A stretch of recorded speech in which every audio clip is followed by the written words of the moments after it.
манай үзэгчдээ Tokyo News-ийн шинэ дугаар эхэлж байна. Бид өнөөдрийнхөө дугаараар та бүхэндээ Tokyo App-ийн цааш шинэхэн үйлчилгээг танилцуулах болно.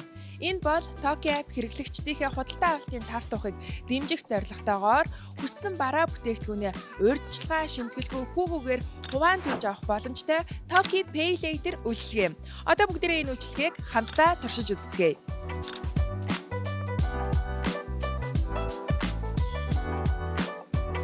Та хүснээ аваад багаар төлөхийн тулд эхлээд эрхээ тооцоолох шаардлагатай. Ингийн тулд Tokyo application руугаа ороод хитвч хэсэг рүүгээ орно. За энд Pay Later гэд харагдаж байна. Pay Later-ийн дэргэд байгаа эрх шалгах гэсэн дээр дараад эрхээ шалгуулнаа. За хүн бүрийн хувьд зээлийн мэдээллийн сангийн мэдээллээс хамаарат харилцан адилгүй эрх үүсэх ба 100 мянган төгрөгөөс 2 сая төгрөгийн хооронд эрх үүсэх юм.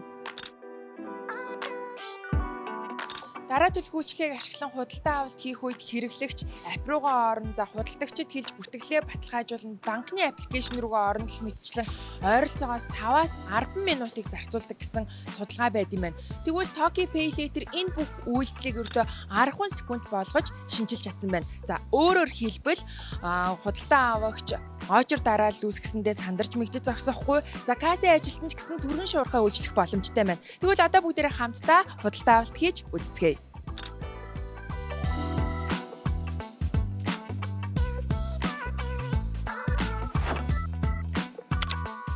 За ингээд л болоо. Амархан байгаач.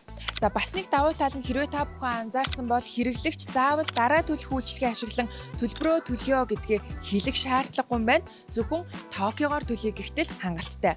Ингээд Tokyo News-ийн энэ удаагийн дугаараар бид та бүхэндээ хүснээ аваад багаар төлөх Tokyo Pay Later үйлчилгээний тухай танилцууллаа. Дараагийн шинэ мэдээгээр эргээд уулзлаа. Түр баяртай.